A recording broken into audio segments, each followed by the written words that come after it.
If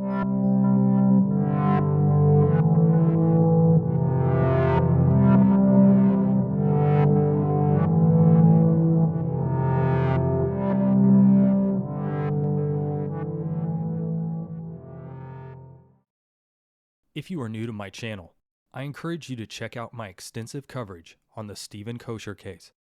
Stephen has been missing for over 11 years. Foul play is clearly involved, but law enforcement is viewing Stephen's disappearance as a walk-away. Additionally, I encourage you to check out my detailed analysis videos on Terry Beaver's case, the Elijah Wood case, as well as the Scott Radigan case. Click on my playlist tab to view all my videos in chronological order. The Nelson Alexander Sr. case came up in my YouTube feed as a suggestion. Law enforcement have released a decent amount of surveillance footage to the public on Nelson's case, so this is the case I have gravitated towards. Prior to uploading this video, I sent all the important information in this detailed analysis video to the Fairfax County Police Department. Alright, so let's get into this detailed analysis of the Nelson Alexander Sr. murder case.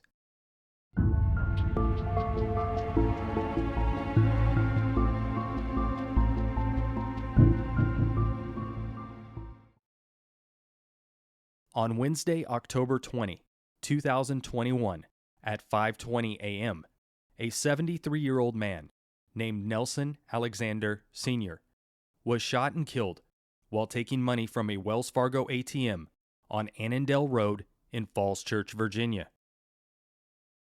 Falls Church, Virginia is located about 10 minutes west of Arlington, Virginia, and 20 minutes west of Washington, D.C.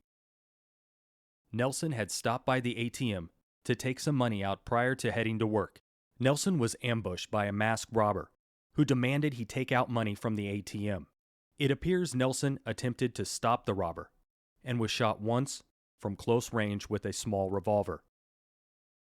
Immediately after the shooting, a dark, small-sized SUV was seen speeding through the parking lot and is believed to be the shooter's getaway vehicle.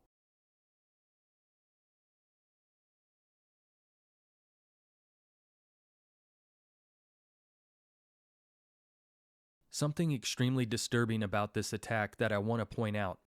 Nelson was shot at 5:20 a.m., but he didn't die immediately. But rather, he laid there on the cold hard concrete, clinging to life for 55 minutes before he was discovered by a bicyclist, who saw him lying there at around 6:15 a.m. Nelson fought for his life for 3 days at the hospital, but ultimately succumbed to his wound. Within a week of this robbery-turned-murder, Fairfax County PD not only released 2 angles from the ATM surveillance cameras, but also surveillance footage captured from Metro bus surveillance of 3 suspects boarding a bus on October 20, 2021 at 1:20 a.m., 4 hours before the fatal shooting of Nelson Alexander at the ATM. Fairfax PD has identified one of the suspects on the Metro bus as the person who shot and killed Nelson at the ATM. Here is all the surveillance footage released by Fairfax County PD thus far, in chronological order.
Fairfax County PD did an incredible job of connecting the dots extremely fast. That's how they were able to release all the footage and details to the public so quickly.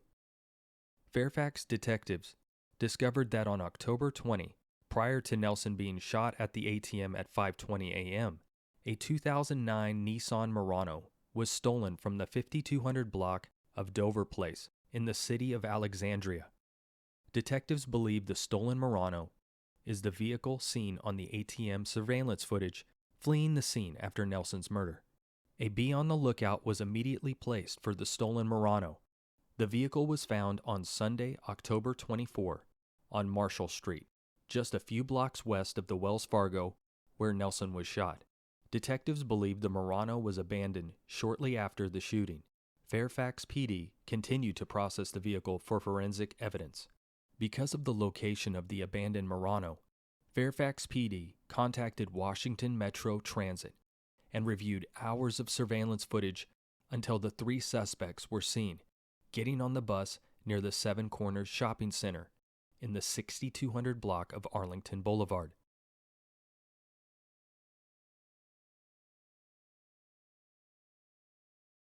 The three suspects rode the bus until they reached their destination in the city of Alexandria, near where the 2009 Nissan Murano was stolen. Alright, so let's break down the suspects' known events that night, starting with the suspect's first appearance on Metro surveillance footage boarding the bus at the Seven Corners Shopping Mall. Google Maps has a built-in feature for public transportation directions. Using this feature allows us to see the line of travel for this specific bus line labeled 28A that these three suspects took. According to Fairfax PD, the suspects boarded the bus at the Seven Corners Shopping Center located in the 6200 block of Arlington Boulevard at 1:20 a.m. Based off the Google Transit schedule, the bus for Route 28A arrived right on time. I researched the bus stops around the area where the Nissan Murano was stolen, and I discovered that the suspects were dropped off at the bus stop located near the cross streets of Seminary Road and Fillmore Avenue.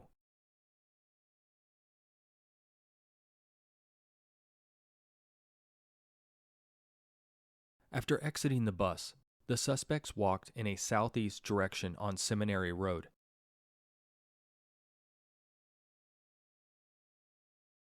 However, the 5200 block of Dover Place, where the Nissan Murano was stolen, is directly across the street from where the suspects were dropped off.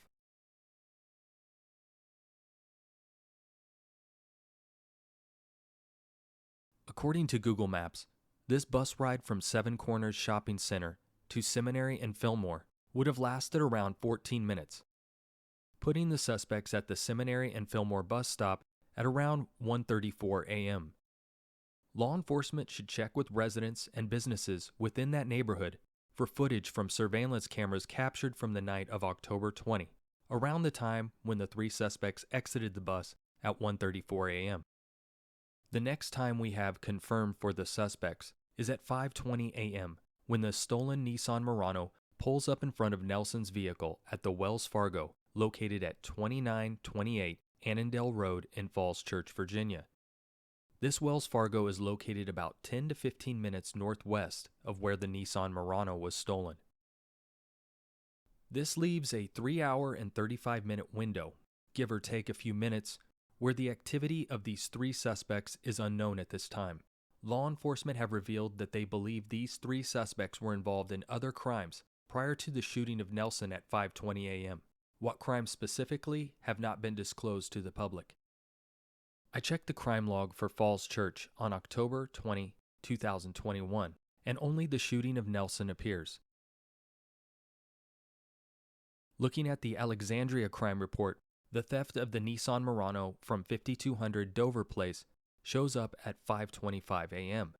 Other than the theft of the Murano, there are no other crimes reported that would have applied to these three suspects. Perhaps Fairfax PD are suggesting that these three suspects were involved in crimes prior to getting on the bus at 1:20 a.m. One thing I noticed in the Alexandria crime report is that it states an arrest has been made regarding the stolen Murano. Either this is a typo or law enforcement may already have a suspect in custody. After shooting Nelson at 5:20 a.m., we see the Murano on camera driving across the parking lot in a southern direction. I'm using Google Maps Street View here to walk you through the suspect's path as they exited out the back of the parking lot after shooting Nelson. The driver exited onto a side street called Farragut Avenue. From there, the driver went left or right on East Trips Run Road and used either Jefferson Avenue or Arlington Boulevard to get to Marshall Street, where the Murano was dumped at around 5:25 a.m. Based upon the information that has been released by Fairfax County PD thus far, this is a timeline of the estimated locations and known events for the suspects on the morning of October 20, 2021. At 1:20 a.m., the suspects board the 28A Metro bus at the Seven Corners station, located at the 6200 block of Arlington Avenue in Seven Corners, Virginia. They then take a 14-minute ride southeast and get off the bus at 1:34 a.m. at a stop located at Seminary Road and Fillmore Avenue. The suspects then proceed to steal a 2009 Nissan Murano from the 5200 block of Dover Place, directly across the street from the bus stop to the east. The suspects are seen on camera again, hours later at 5:20 a.m. at the Wells Fargo located at 2928 Annandale Road in Falls Church, Virginia. After murdering Nelson, the suspects fled the scene going west on Farragut Avenue and dumped the Murano a few blocks away on Marshall Street at around 5:25 a.m.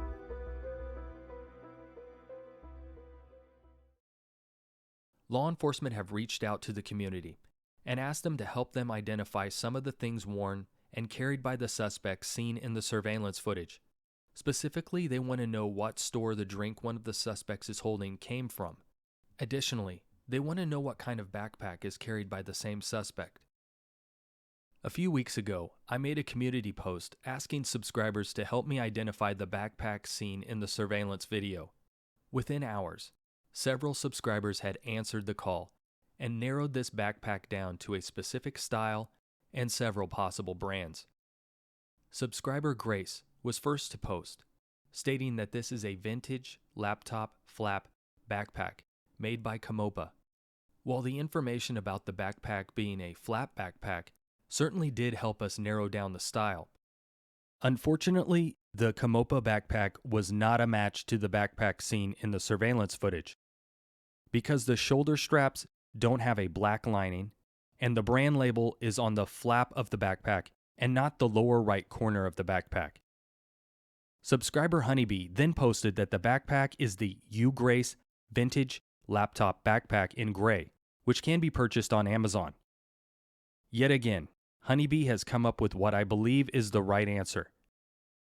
In a side-by-side comparison, you can see that these two backpacks appear to be identical. Moving on to the cup that one of the suspects is carrying, Fairfax County PD are asking for the public's assistance in tracking down where this drink was purchased. Looking at the Metro bus footage, notice that the suspect does not have the cup in his hand when the bus originally pulls up. Additionally, when the suspect goes to get on the bus for the first time, he doesn't have it in his hand either. It's at this moment, when he goes to board the bus, that he realizes he forgot his drink and places the backpack in the door of the bus to stop the doors from closing, and then he goes off camera for 22 seconds. When he returns to board the bus for the second time, he is holding the cup.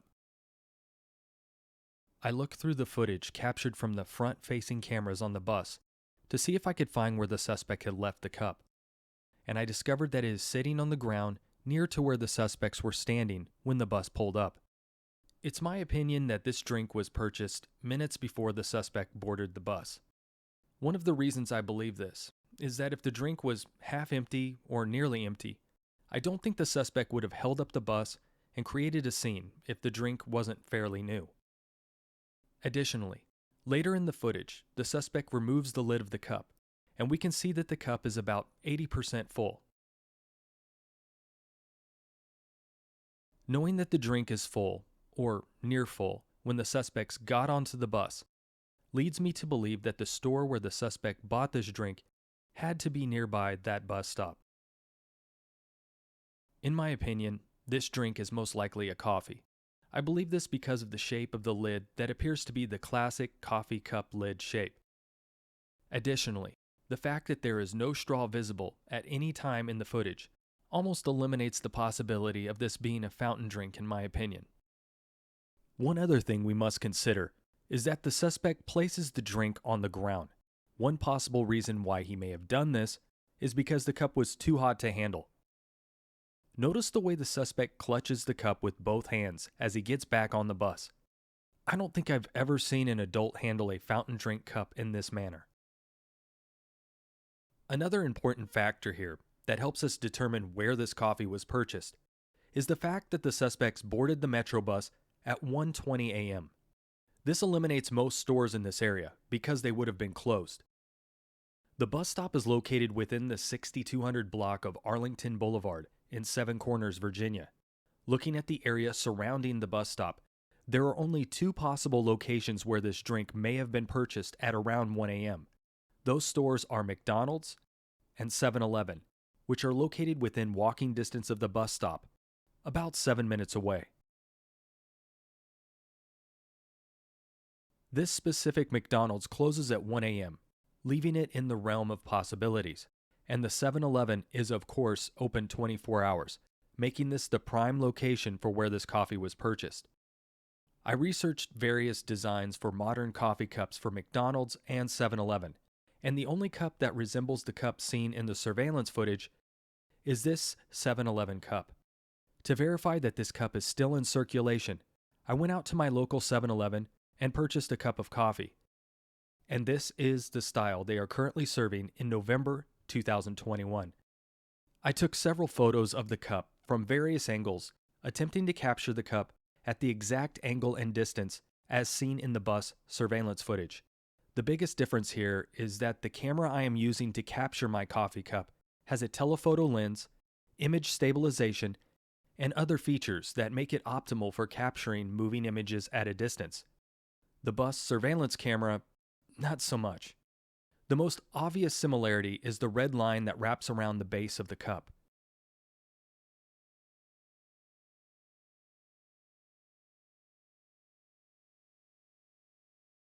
Because of the way the suspect is holding the cup with the back of the cup facing out towards the camera, the classic 7-Eleven logo isn't visible. Additionally, the suspect's fingers cover up quite a bit of the design as well. Investigators should speak with the 7-Eleven staff at the store located at 3011 Patrick Henry Drive and see if they can acquire surveillance footage from around the time the three suspects are seen getting on the bus at 1:20.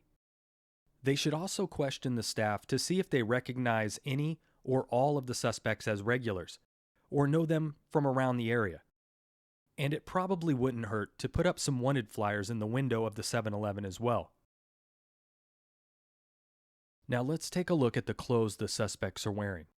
To make things simpler, I'll label the three suspects as Shooter, Associate 1, and Associate 2. The weather that morning in that region of Virginia was in the low 60s. Additionally, in October 2021, the global COVID pandemic was still raging, so the wearing of these masks by the two suspects would not have been suspicious. We'll start with Associate 1.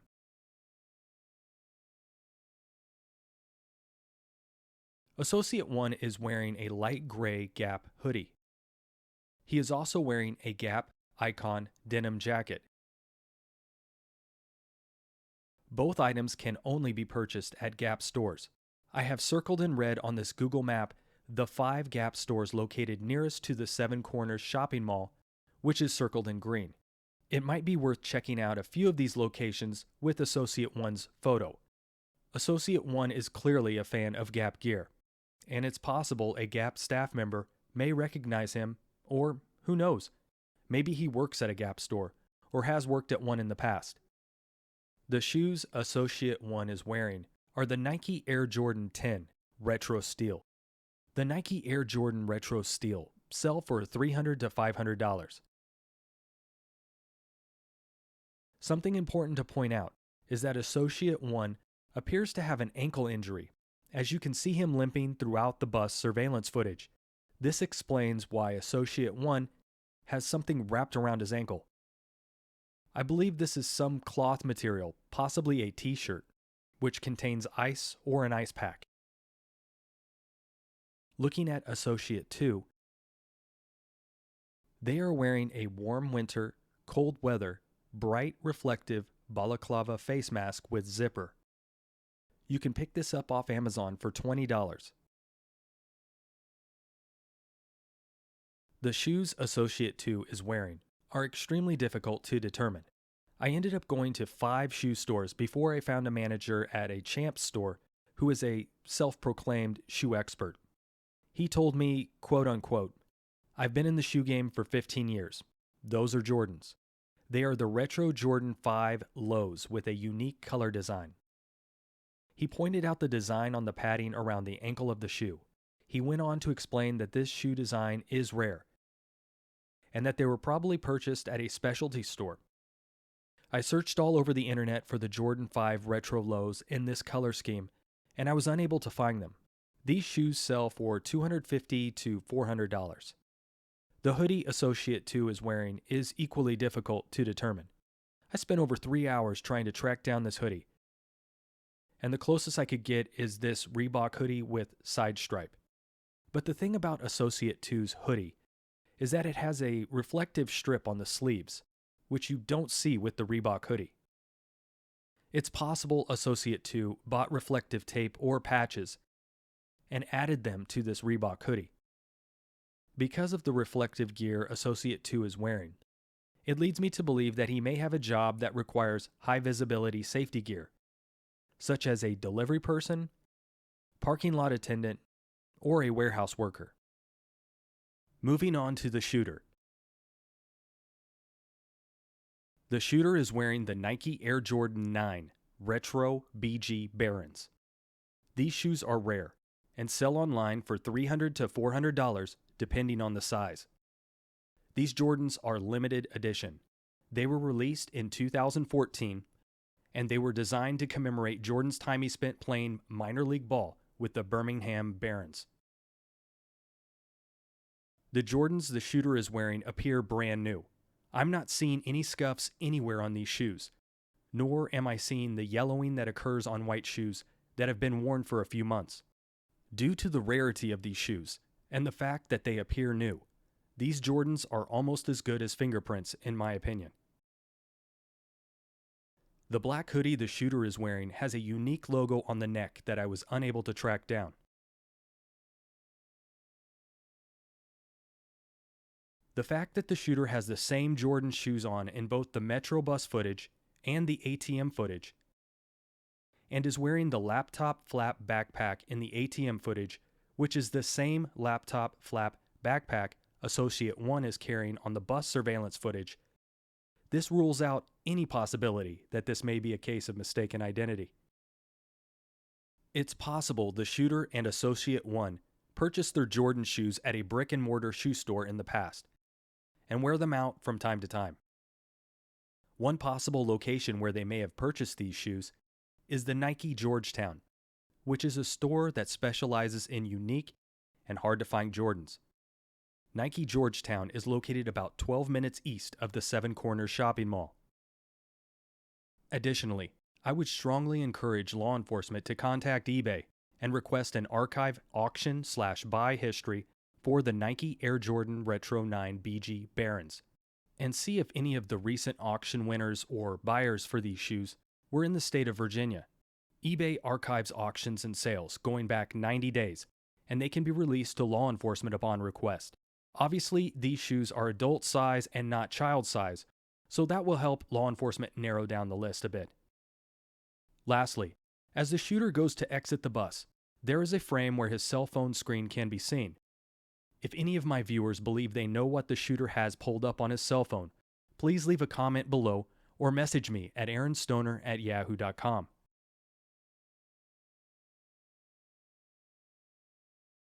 I've spent several hours going frame by frame through the surveillance footage. Here are some of the best frames that I have isolated and enhanced.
Based upon the surveillance footage that has been released thus far from Fairfax Police Department, here is my profile of the suspects.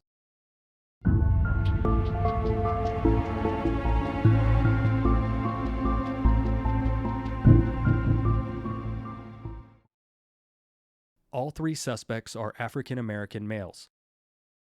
I estimate all three suspects' age range to be between 17 to 25 years old.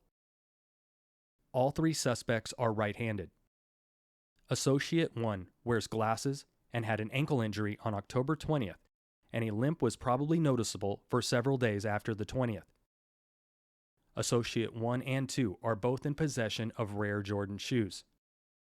The shooter is in possession of new to gently worn Nike Air Jordan Retro 9 BG Barons that are extremely rare. I would find it hard to believe that any of the three suspects have destroyed or thrown away these Jordans after the crime. It's possible they may still be wearing these Jordans. Perhaps they stashed them or attempted to sell them after the crime. None of the suspects are criminally sophisticated. I believe it's probable that the shooter and his associates live in the Seven Corners, Virginia area. One of the reasons I believe this is because the driver of the getaway vehicle takes the least likely exit out of the Wells Fargo parking lot. In this image, I've marked all the alternative exits in yellow, and the exit that the getaway driver takes is in green. The exit that the driver took is one of the best exits to take if you are attempting to avoid surveillance cameras and witnesses. Only someone who knows this area well or had cased this area prior to the crime would know about this exit. Here is the first-person perspective that the suspects had when fleeing the scene. Directly in front of the driver were multiple exits onto a main street. However, they opted to go out the back of the parking lot through an exit that, to me, doesn't even look like a possible exit in the daylight, let alone in the dark at 5:20 a.m. This leads me to believe they knew about this back exit. I'm closing out this video with a brief clip from a candlelight vigil that was held at the Wells Fargo in Falls Church 10 days after Nelson was shot. Nelson's niece told the media, "Nelson was a great person. He was a kind person, and he was a loving person. He loved his family, and even those who weren't. He loved each and every one. Nelson's family and friends deserve justice, and Fairfax County PD need our help to get these criminals off the streets." If you live in Virginia, or have friends or family who live in Virginia, please share this video with them. Someone out there knows these three suspects, or may recognize them by some of the details mentioned in this video. Please do not directly contact anyone that you believe may be involved in Nelson Alexander Sr.'s murder. I don't want anyone falsely accused or harassed, but more importantly, the suspects involved in Nelson's murder should all be considered armed and dangerous. The ATF has put up a $10,000 reward for information on these 3 suspects.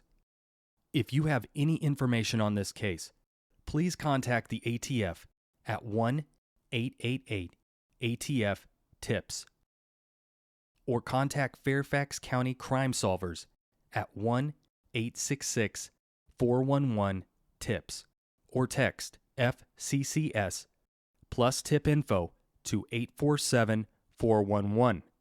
If you don't want to talk to law enforcement, you can always contact me at arrinstoner@yahoo.com. Regardless of who you contact, you can remain completely anonymous.